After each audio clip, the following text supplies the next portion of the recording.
మన ఆంధ్రప్రదేశ్లో సివిల్స్కి కానీ గ్రూప్స్కి కానీ ప్రిపేర్ అవుతున్న ఎవడన్నా ఆస్పిరెంట్ ఉంటే వాడికి తెలుసండి, ఆంధ్రప్రదేశ్ని రైస్ బౌల్ ఆఫ్ ఇండియా అంటారు.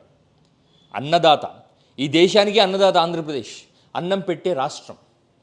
ఈరోజు ఖచ్చితంగా ఆ ట్యాగ్లైన్ ఉండదండి. ఇక భవిష్యత్తులో కూడా ఆ ట్యాగ్లైన్ ఉండదు. ఏదైనా వేరే స్టేట్ తీసుకెళ్ళిపోతుంది. తమిళనాడుకు, కర్ణాటకకు, మన ఆంధ్రప్రదేశ్కు సౌత్లోనే ఉన్నాం. మనమంతా ద్రావిడులమే. అయినా మనకు ప్రస్ఫుటమైన తేడా ఉంది. అక్కడ పాలిటీషియన్స్ తన్నుకొని చేస్తారు, పార్టీల పరంగా కొట్టుకొని చేస్తారు. కానీ ప్రజలకు అసౌకర్యం కలిగినప్పుడు, రైతు కన్నీరు పెట్టుకున్నప్పుడు, రైతుకు అసహనం కలిగినప్పుడు ఒకటైతారు, ఆ రాష్ట్ర రైతుల్ని కాపాడుకుంటారు. They have state first, politics next. కానీ మన రాష్ట్రంలో పాలిటిక్స్ ఫస్ట్, ఇండియా కూడా నెక్స్టే. అది మన రాష్ట్ర పరిస్థితి. ఇంత పెద్ద స్టేట్మెంట్స్ ఎందుకు బాబు, ఏమవసరం ఉంది అంటే ఉందండి. 1940లో పోలవరం ప్రాజెక్టు మన ఆంధ్రప్రదేశ్లో ఇది కడితే రాష్ట్రం బాగుపడుతుంది, సస్యశ్యామలమవుతుంది అని పెద్దలు నిర్ణయించారు.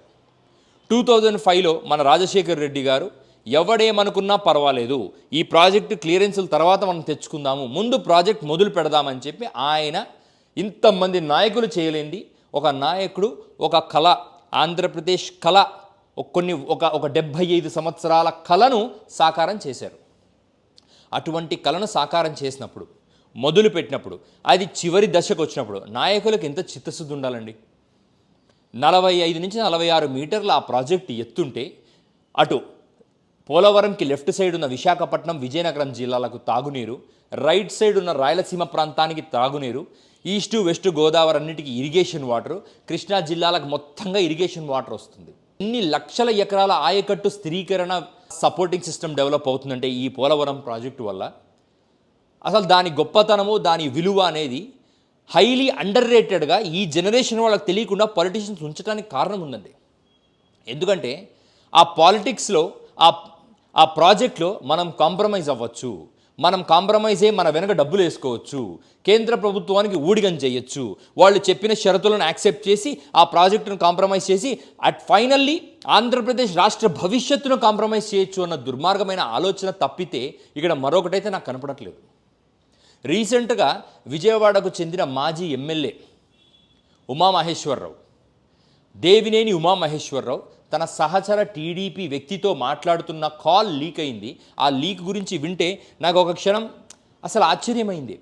ఒక యంగ్ ఎమ్మెల్యే, జనసేన లాంటి పార్టీ, నేను ఓన్లీ యువతను ప్రోత్సహిస్తా, డబ్బులేని రాజకీయాలు చేద్దామని మాట్లాడిన పవన్ కళ్యాణ్ చిర్రి బాలిరాజు అని ఒక ఎమ్మెల్యే, పోలవరానికి ఇతను ఎమ్మెల్యే, హార్డ్లీ 35-36 ఇయర్స్ ఉంటాయండి ఇతనికి. ఇతని గురించి వీళ్ళు మాట్లాడుకున్న మాట ఏంటంటే 100 కోట్ల అవినీతి 1 ఇయర్లో చేశాడట. పోలవరం ప్రాజెక్టు పేరుతో 100 కోట్ల రూపాయలు డబ్బు 1 సంవత్సరంలో వెనకేశాడు. ఇటువంటి పాలిటిక్స్ మనం చూస్తున్నాము. మన టైంలో ఇటువంటి పాలిటిక్స్ లేవని ఒక టీడీపీ సీనియర్ ఎమ్మెల్యే తన సహచర వ్యక్తితో మాట్లాడుతున్న ఆడియో ఒకటి లీక్ అయింది.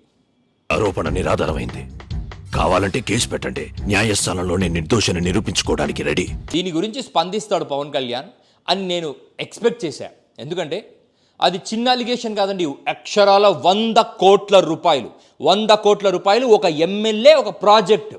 ఆ ప్రాజెక్టు ఈ రాష్ట్ర కళ, ఈ రాష్ట్ర భవిష్యత్తు, రైతాంగానికి భవిష్యత్తు. రాయలసీమలో ఈరోజు చంద్రబాబు నాయుడు గారు మాట్లాడతారు, వైజాగ్కి ఐటీ వ్యాలీ వస్తుంది, ఏఐ వ్యాలీ వస్తుంది, క్వాంటమ్ వ్యాలీస్ వస్తున్నాయని. కానీ రాయలసీమలో ఈ రోజుకు సార్ నీళ్ళు ఎప్పుడు వస్తాయని అడుగుతారు.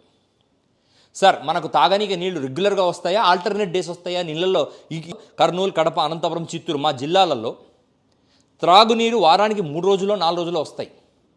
3 రోజులే త్రాగునీరు వస్తాయా? పొలానికి కరెక్ట్గా నీళ్ళు అందుతాయా?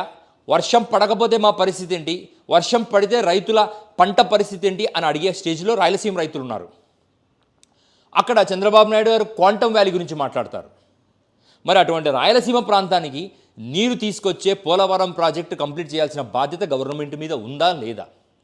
కంప్లీట్ చేయకపోగా 46 మీటర్ల ఎత్తున్న ఆ ప్రాజెక్టు 41 మీటర్లకు 40 మీటర్లకు కుదించిన ఆ ప్రాజెక్టు కాంప్రమైజ్ అయిపోయినా, సార్ 5 మీటర్లు 4 మీటర్లతో ఏం ఫరక్ వస్తుందంటే, ఒక ప్రాజెక్టు రేపటి కోసమో ఎల్లుండి కోసమో కట్టం. మనం 200 సంవత్సరాల భవిష్యత్తును దృష్టిలో పెట్టుకొని కడతాం. 200 సంవత్సరాల భవిష్యత్తు. నది ఎంతో సిల్ట్ని తీసుకొస్తుంది. ప్రతి సంవత్సరం కొన్ని లక్షల కోట్ల టన్నుల సిల్ట్ ఆ యొక్క డ్యాంలో కూర్చుంటుంది. ప్రతి సంవత్సరం అయితే ఆ సిల్ట్ కూర్చొని ఒక 40-50 సంవత్సరాలకే వాటర్ హోల్డింగ్ కెపాసిటీ ఆ డ్యాంలో వెళ్ళిపోతుంది. ఇక డ్యామ్ కట్టి ఉపయోగం ఏంటి? మీరు డీసిల్టేషన్ చేసిన టెక్నాలజీ మన ఇండియాలో ఉన్నా అది అంత సక్సెస్ఫుల్గా ఉందా? దీని గురించి చంద్రబాబు నాయుడు గారికి తెలియదు అనుకుంటున్నారా? అన్నీ తెలిసినా బాబు గారు కేంద్ర ప్రభుత్వం ఇచ్చే డబ్బుల విషయంలో కాంప్రమైజ్ అయ్యారు కాబట్టే ఈ యొక్క డ్యామ్ హైట్ 41 మీటర్ల దగ్గర ఆగిపోయింది అనేది చాలామంది గుసగుసలాడుతున్నారు. కేంద్ర ప్రభుత్వం మన చేతిలో ఉన్నప్పుడు డ్యామ్ మీటర్ని ఇంకొక 4-5 మీటర్లు ఎత్తు పెంచుకోవచ్చు కదా సార్. ఉన్న డ్యామ్ని మనం ఎందుకు కాంప్రమైజ్ అవ్వాలి?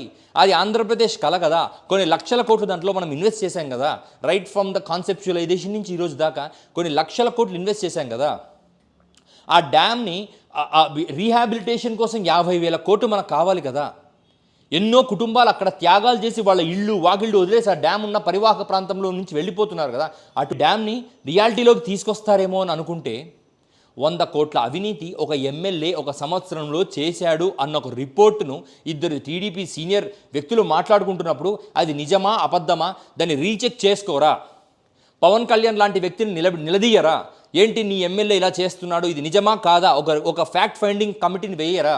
వేసి ప్రజల ముందు నిజాలు ఉంచరా? ఇది నిజము ఇది అబద్ధం అన్న విషయం మాకు తెలియజేయరా? ఆంధ్రప్రదేశ్ భవిష్యత్తును ఒక 36 ఏళ్ల ఎమ్మెల్యే కాంప్రమైజ్ చేయగలడా? ఆంధ్రప్రదేశ్ భవిష్యత్తును కేంద్ర రాష్ట్ర ప్రభుత్వ ఒప్పందాలలో నలిగిపోగలదా? ఇక ఆంధ్రప్రదేశ్ ప్రజలు ఆలోచించుకోవాలి. పోలవరం అనేది మన కళ. దాన్ని మనం ఎప్పుడైతే ఇటువంటి రాజకీయ నాయకులు తమ స్వార్థం కోసం నాశనం చేస్తారో, దేవుడు మనల్ని క్షమించడు, మన భవిష్యత్తు తరాలు మనల్ని క్షమించవు, లేదు మన భవిష్యత్తు తరాలకు మనం నిజం చెప్పొద్దు, మనం ఇలాగే అబద్ధాల్లో బతుకుదాము అనుకుంటే మీకే వదిలేస్తాను నేను ఇది.